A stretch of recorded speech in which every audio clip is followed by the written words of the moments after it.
ऑक्यूलेटेड front का या अधिविष्ट या संशोधित वाताग्र का। तो अधिविष्ट और संशोधित वाताग्र में क्या होता है, शीत वाताग्र सामान्यतः देखा जाए तो शीत वाताग्र उष्ण वाताग्र की तुलना में अधिक तेजी से आगे बढ़ता है। क्यों? क्योंकि शीत वाताग्र का ढाल भी अपेक्षाकृत तीव्र होता है और उसमें गर्म जो ठंडी वायु राशि है वो तीव्र गति से नीचे बैठती है, तो उष्ण वायु राशि को तीव्र गति से ऊपर उठा देती है, जिसके कारण यह उष्ण वाताग्र की तुलना में तेजी से आगे बढ़ता है। इस प्रकार तीव्र गति से बढ़ता हुआ जो शीत वाताग्र है जब उष्ण वाताग्र तक पहुंचकर उससे मिल जाता है तब संशोधित वाताग्र का निर्माण होता है। यानी जब शीत वाताग्र आगे तीव्र गति से बढ़कर उष्ण वाताग्र से मिल जाता है तो संशोधित या ऑक्यूलेटेड फ्रंट का निर्माण होता है। अब इस फ्रंट की विशेषता क्या है, इस अवस्था में जो गर्म वायु राशि है वो पूर्ण रूप से धरातल से ऊपर उठ जाती है, अर्थात धरातल से उसका संपर्क कट जाता है। धरातल के निकट सिर्फ और सिर्फ शीत वायु राशि का प्रभुत्व स्थापित हो जाता है। अब इसका अगर अपन अध्ययन करते हैं तो मान लो ये उष्ण वाताग्र है, तो उष्ण वाताग्र की सारे क्या होगी, यहाँ पर क्या होगी, गर्म वायु राशि होगी। क्यों? गर्म वायु राशि ऊपर की ओर चढ़ रही है और यहाँ पर क्या है, शीत वायु राशि यानी ठंडी वायु राशि होगी। ठीक है, ये मान लो हम धरातल का अध्ययन करते हैं। अब क्या होगा, जैसे ही क्या होगा, शीत वाताग्र आगे की ओर बढ़ रहा है तो शीत वाताग्र का ढाल हम देखते हैं इस प्रकार से होता है। तो जब शीत वाताग्र उष्ण वाताग्र से मिल रहा है तो शीत वाताग्र में हम देखेंगे तो यहाँ पर क्या होगी, ठंडी वायु राशि, क्योंकि ठंडी वायु राशि क्या हो रही है, तीव्र गति से नीचे बैठ रही है, और यहाँ पर इसके ऊपर क्या होगी, गर्म वायु राशि होगी। तो इस प्रकार से हम देखते हैं कि इससे मिलके धीरे धीरे ये क्या करेगी, इस वार्म जो फ्रंट है इसको क्या करती जाएगी, खत्म करती जाएगी। तो ये जो ठंडी वायु राशि है, अब देखो धरातल के निकट अगर हम बात करते हैं तो ये वाला क्षेत्र ये कोल्ड फ्रंट का क्षेत्र हो गया, ये वार्म फ्रंट का क्षेत्र हो गया, और यहाँ पर वाताग्र पूरी तरह से क्षय हो गया।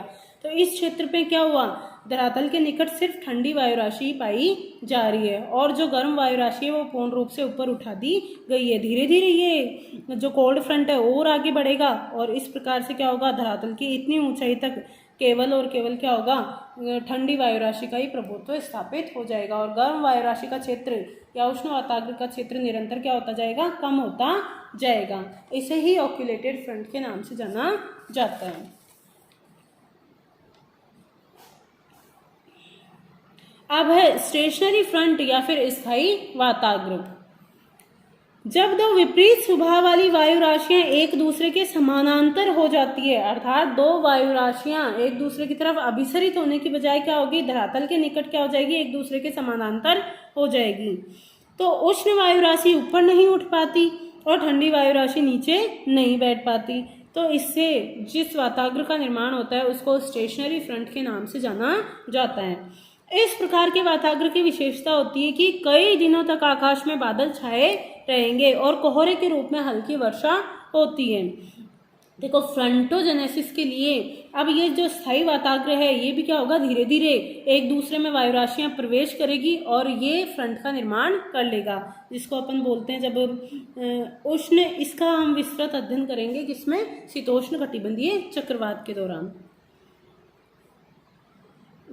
धरातल पर वायु प्रवाह का अवलोकन किया जाए तो दो ऐसे प्रमुख क्षेत्र हैं जहां पर हवाएं अभिसरित होती है तथा वाताग्र का निर्माण होता है। तो हम देखते हैं कि अगर पूरी पृथ्वी की बात की जाए तो पृथ्वी पर हम देखते हैं कि दो क्षेत्र ऐसे हैं जहां पर दो वायु राशियां आपस में मिलती है। कौन कौन से, ये तो है भूमध्य रेखीय जो है इक्वेटोरियल लो प्रेशर बेल्ट, ठीक है। यहाँ पर कौन सी बेल्ट है, ट्रॉपिकल उपोष्ण कटिबंधीय हाई प्रेशर बेल्ट, इसके ऊपर में है उपध्रुवीय यानी सब पोलर लो प्रेशर बेल्ट, और यहाँ पर कौन सी है, पोलर हाई प्रेशर बेल्ट। अगर इसके दक्षिण में बात की जाए तो पुनः ट्रॉपिकल हाई प्रेशर बेल्ट, यहाँ पर सब पोलर लो प्रेशर बेल्ट, यहाँ पर ध्रुवीय उच्च दाब की पेटी यानी पोलर हाई प्रेशर बेल्ट। तो अगर हम बात करें तो इस क्षेत्र में कौन सी पवनें चलती है, जिसको व्यापारिक पवनें, उत्तरी गोलार्ध में उत्तर पूर्वी व्यापारिक पवनें और दक्षिणी गोलार्ध में इनको क्या कहा जाता है, दक्षिण पूर्वी व्यापारिक पवनें, ठीक है। तो ये व्यापारिक पवनें चलती है और यहाँ पर क्या होगा, पछुआ पवनें चलती हैं, ठीक है। और यहाँ पर फिर से ध्रुवीय पवनें चलती है। ध्रुवों से, क्योंकि देखो ये हाई प्रेशर, ये लो प्रेशर, ये हाई प्रेशर, तो हाई प्रेशर से लो प्रेशर की ओर, हाई प्रेशर से लो प्रेशर की ओर पवने चलेगी। ठीक है, इनकी दिशा का अध्ययन हम पहले ही कर चुके हैं। तो ये वाला क्षेत्र हो गया एक, तो कौन सा, सब पोलर लो प्रेशर बेल्ट वाला क्षेत्र, जहाँ पर दो वायु राशियों का क्या हो रहा है, मिलन हो रहा है। और इसके अलावा एक क्षेत्र ये लो प्रेशर वाला इक्वेटोरियल लो प्रेशर बेल्ट वाला क्षेत्र हो गया, यहाँ पर भी क्या होगा, दो वायु राशियाँ मिल रही है। लेकिन अगर अपन अध्ययन करें तो वाताग्र का निर्माण इस क्षेत्र में इतना प्रभावी नहीं होता। क्यों नहीं होता?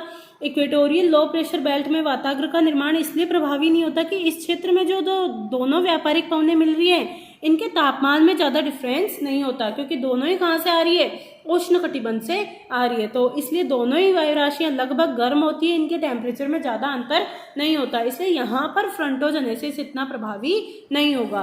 अब बात की जाए सब पोलर लो प्रेशर बेल्ट पे, तो सब पोलर लो प्रेशर बेल्ट के दक्षिण में उपोष्ण कटिबंध से पछुआ पवनें आ रही है, जिनका टेम्परेचर क्या है, बहुत ज़्यादा है। और इसके उत्तर में पोलर यानी ध्रुवीय क्षेत्रों से ध्रुवीय पवनें आ रही है और इनका टेम्परेचर बहुत ही ज़्यादा कम है। तो यहाँ पर क्या होगा, विपरीत तापमान वाली ठंडी वायु राशि, गर्म वायु राशि, यानी दो अलग अलग तापमान वाली वायु राशियों का अभिसरण हो रहा है। इसलिए ये वो क्षेत्र है सामान्यतः जहाँ पे फ्रंटोजेनेसिस सबसे ज़्यादा प्रभावी होगा, अर्थात वाताग्र का निर्माण होगा।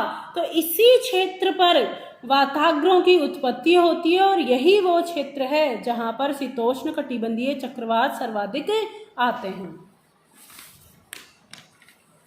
इसके साथ ही